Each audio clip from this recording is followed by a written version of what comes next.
Hi all, welcome back to my channel. இது வந்து weekly study plan ஒன்று. இந்த வாரத்தில் வந்துட்டு ஒவ்வொரு வாரத்துக்கும் ஸ்டடி பிளான் போட்டு படிக்கலாம் அப்படின்னு மாதிரி நான் வந்து ஷெட்யூல் போட்டிருக்கேன். இது வந்து 10ஆம் தேதியிலேருந்து 16ஆம் தேதி வரைக்கும் ஒவ்வொரு வாரத்துக்கும் ஒவ்வொரு ஷெட்யூல். இது வந்துட்டு நான் எதை பார்த்து போட்டிருந்தேன் அப்படின்னா, சந்தோஷ் மணியில் வந்துட்டு டெஸ்ட் பேட்ச் போட்டிருந்தாங்க. ஸோ அவங்களோடதை ஃபாலோ பண்ணலாம் அப்படின்ற மாதிரி எனக்கு தோணுச்சு. ஸோ அதனால் அவங்களோட ஷெட்யூலை ஃபாலோ பண்ணி நான் வந்துட்டு ஸ்டடி பிளான் வந்துட்டு போட்டிருக்கேன். ஃபுல்லாமே நான் அதை வந்துட்டு ஒன்ஸ் பார்த்துட்டேன். எல்லாமே அதில் வந்துட்டு எல்லாமே கவர் ஆகிற மாதிரி கொடுத்துருந்தாங்க. ஸோ இதையே நம்ம ஃபாலோ பண்ணிக்கலாம் அப்படின்ற மாதிரி தான் நான் வந்து ஷெட்யூல் போட்டிருந்தேன்.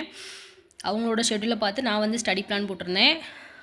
எப்பயுமே நான் வந்துட்டு அதாவது காலையில் ஜிஎஸ் படித்தோம் அப்படின்னா அது வந்து நல்லாவே மெமரிஸ் ஆகும். ஸோ அதனால் நான் வந்துட்டு காலையில் ஜிஎஸும், அதுக்கப்புறம் தமிழ், அதுக்கப்புறம் மேக்ஸ், அதுக்கப்புறம் நைட்டு வந்துட்டு நம்ம ஃப்ரீயாக இருந்தோம் அப்படின்னா ஏற்கனவே படித்தது எல்லாத்தையுமே ரிவிஷன் கொடுக்கலாம் அப்படின்ற மாதிரி நான் வந்து ஷெட்யூல் போட்டிருக்கேன்.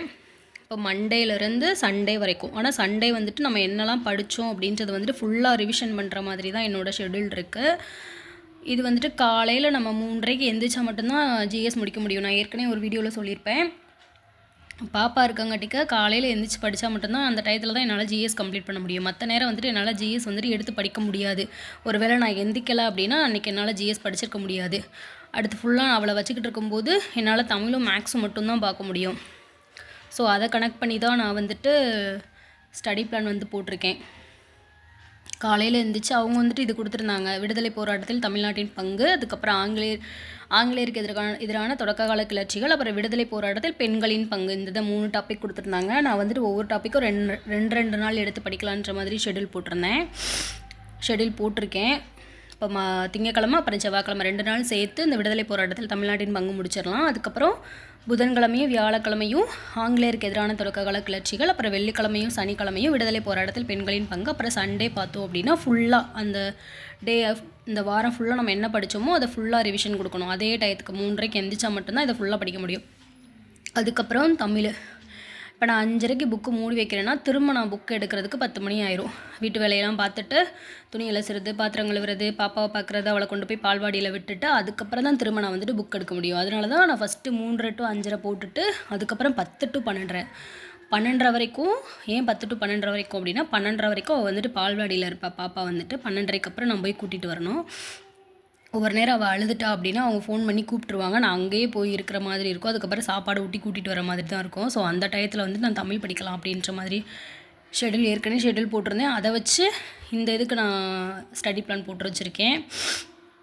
எத்தனை மணிக்கு எந்திரிச்சு படிக்கலாம் அப்படின்ற மாதிரியும் நான் ஷெட்யூல் போட்டிருந்தேன். அதில் ஃபுல்லாக நான் இப்படி தான் போட்டிருந்தேன். ஃபஸ்ட்டு ஜிஎஸ், அதுக்கப்புறம் தமிழ், அதுக்கப்புறம் மேக்ஸ், அதுக்கப்புறம் அதை வந்துட்டு ஃபுல்லாக ரிவிஷன் கொடுக்கணும் அப்படின்ற மாதிரி ஷெட்யூல் போட்டிருந்தேன். அதை ஃபேஸ் பண்ணி தான் இங்கே வந்துட்டு நான் போட்டிருக்கேன். 10 to 12:30 வந்துட்டு தமிழ், இந்த பிரித்தெழுதுக சேர்த்தெழுதுக அந்த 2 to 3 வந்துட்டு அந்த 12:30க்கு கூட்டிகிட்டு வரேன்னா அதுக்கப்புறம் பாப்பா வந்துட்டு தூங்கிடுவா. 1, 1:30 மேக்ஸிமம் 2 மணி வரைக்கும். அதுக்குள்ளே அவளை தூங்க வச்சுட்டு திரும்ப நான் தமிழ் எடுத்து படிக்கணும். அதுக்கப்புறம் மறுபடியும் 4 to 5:30 வந்துட்டு நான் மேக்ஸ் பார்க்கணும். அவங்க என்ன கொடுத்துருந்தாங்க அப்படின்னா ஹச்சிசிஎஃப்பும் எல்சிஎம் மட்டும் கொடுத்துருந்தாங்க. அதை வந்து நம்ம சீக்கிரமே படித்து முடிச்சிடலாம். அதனால் நான் வந்துட்டு ரீசனிங்கும் அதில் வந்துட்டு ஆட் பண்ணியிருக்கேன். ரீசனிங்கும் பார்க்கணும் அப்படின்னு சொல்லி.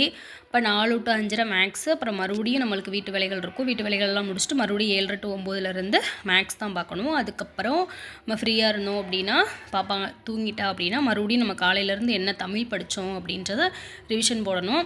ஏன்னா நான் ஜிஎஸ்ஏ இந்த இடத்துல கொடுக்கல அப்படின்னா நான் வந்துட்டு 2 நாளைக்கு ஒரு டாப்பிக்ன்ற மாதிரி தான் நான் கொடுத்து வச்சுருந்தேன். இந்த விடுதலை போராட்டத்தில் தமிழ்நாட்டின் பங்குன்றதை வந்துட்டு 2 நாளில் முடிக்கணும். திங்கள் செவ்வாய் 2 நாள் எடுத்திருக்கேன். அப்போ அந்த 2 நாள் படித்து முடிச்சுட்டு அந்த 2வது நாள் நைட்டு வந்துட்டு ஜிஎஸை வந்துட்டு நம்ம ரிவிஷன் போட்டுக்கலாம் அப்படின்ற மாதிரி நான் ஷெட்யூல் போட்டு வச்சுருக்கேன். அதுக்கப்புறம் இது வந்துட்டு மண்டே ஃபுல்லாக இதை படித்து முடிச்சிடணும்.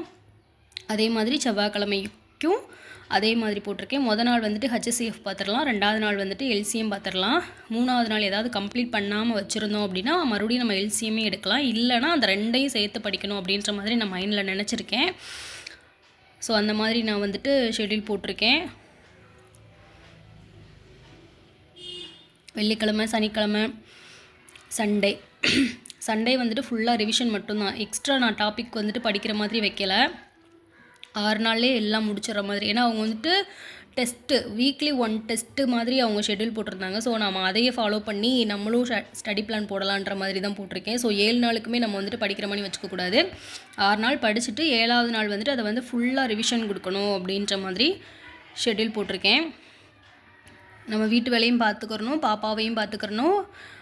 அதுக்கப்புறம் இந்த இருக்கிற கேப்பில் வந்து நம்ம படிக்கவும் செய்யணும். ஸோ அது மாதிரி தான் என்னோடய ஸ்டடி பிளான் வந்துட்டு போட்டிருக்கேன். என்னோடய ஸ்டடி பிளான் வந்துட்டு உங்களுக்கு பிடிச்சிருந்துச்சு அப்படின்னா என்னோடய வீடியோவை சப்ஸ்கிரைப் பண்ணிக்கோங்க. அப்படியே பக்கத்தில் உள்ள பெல் ஐக்கானை கிளிக் பண்ணிக்கோங்க. அப்போ தான் நான் போடுற வீடியோ உடனே உங்களுக்கு நோட்டிஃபிகேஷனாக வந்துடும். தேங்க்யூ, பாய்.